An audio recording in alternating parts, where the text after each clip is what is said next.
Oi pessoal, uma ótima tarde a todos. No vídeo de hoje eu trouxe para mostrar para vocês e passar algumas dicas de cultivo a Begonia Rex.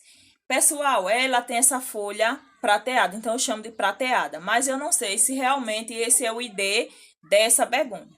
O que eu sei é que na linhagem da Begonia Rex tem muitas outras cores. Tem essa, tem roxa, tem rosa, tem cores incríveis. Eu já tive de outras cores, duas, só que infelizmente apodreceu e eu perdi.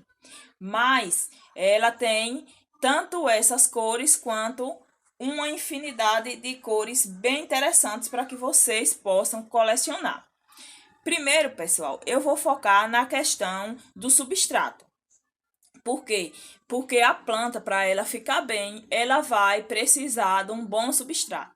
O substrato tem que ser semelhante ao da violeta, ao da fitônia, um substrato bem solto. Então, eu fiz um replante, não gravei, mas foi recente esse replante que eu fiz. Misturei substrato para hortaliças e botei só um pouquinho de areia de construção para deixar esse substrato bem soltinho do jeito que a begônia gosta.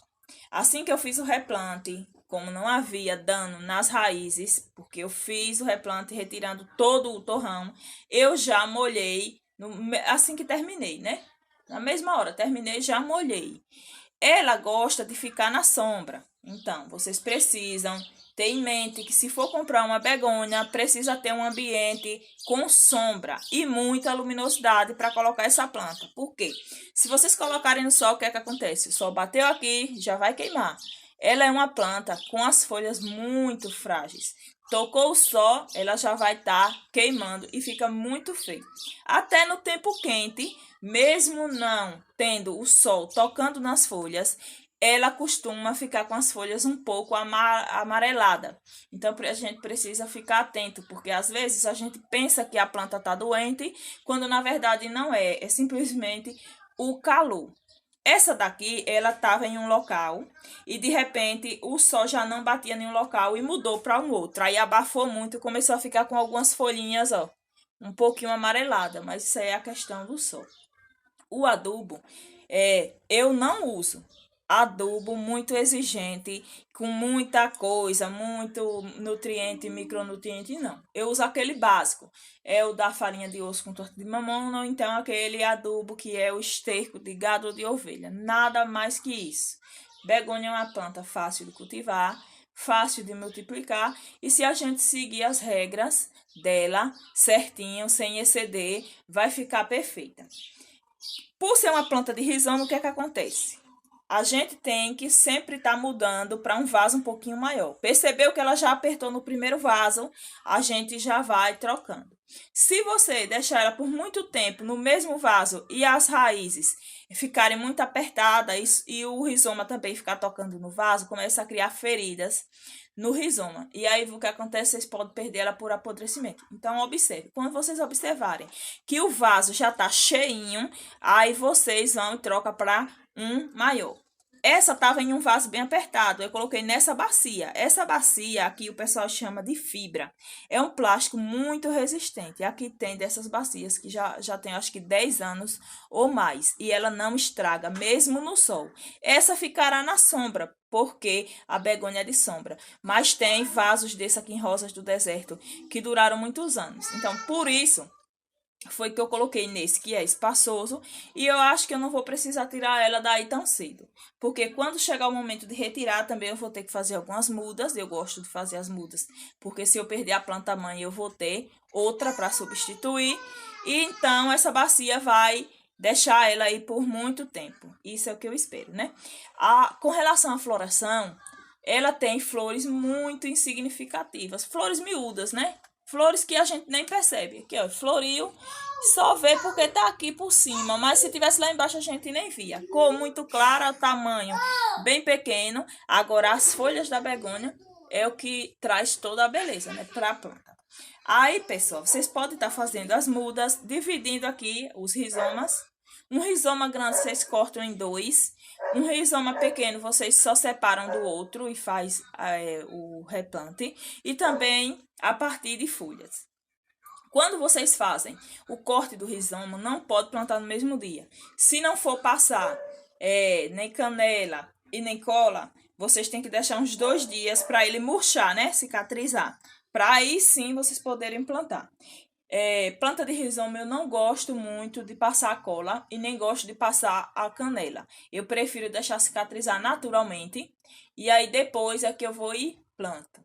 Para vocês plantarem, pode ser em substrato para hortaliças, pode ser em substrato normal do que vocês preferirem. A areia vai desenvolver muito bem. Não deixando no sol para queimar, né?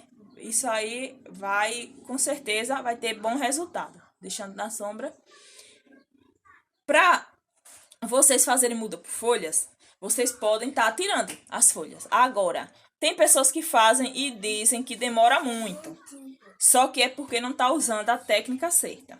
Para vocês fazerem muda por folhas, não é indicado que vocês cortem o talo muito grande e coloquem no substrato, ou então que coloque na água para enraizar.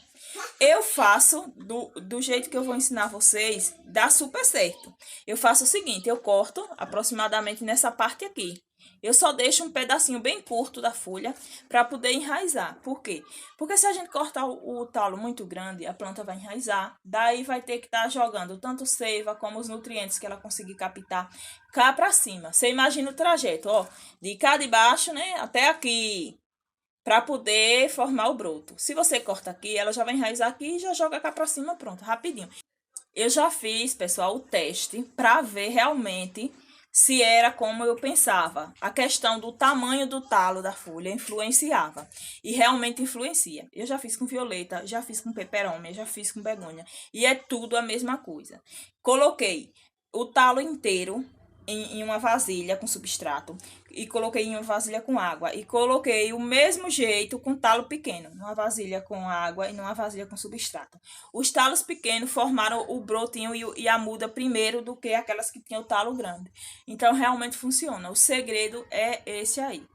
Na hora que vocês forem molhar a begônia, não é bom que vocês fiquem jogando água aqui por cima, não. Porque se o dia estiver quente e ficar respingo de água aqui, aí ela pode estar deixando as folhas manchadas. Pelo menos aqui. Aqui é muito quente, em locais mais frios não. Mas em locais quentes acontece isso. E para molhar tem que ter cuidado. Só molhe quando o substrato secar todo. Se tiver úmido, não molhe. Muita gente perde begônia e todos que perdem não é por falta de água, é por excesso. Ela apodrece mesmo. Colocou água demais, ela apodrece. Então, observe, secou totalmente, aí vocês molham. Mas enquanto tiver o substrato úmido, não precisa molhar de jeito nenhum, porque senão vocês vão acabar perdendo. Tem pessoas que dizem que não quer ver begônia, porque não consegue cultivar uma, todas acabam morrendo. E realmente é isso aí. É água demais ou então coloca no sol, não pode. É sombra e pouca água. E vai funcionar muito bem. Espero que vocês tenham gostado do vídeo. Fiquem todos com Deus e até o nosso próximo vídeo.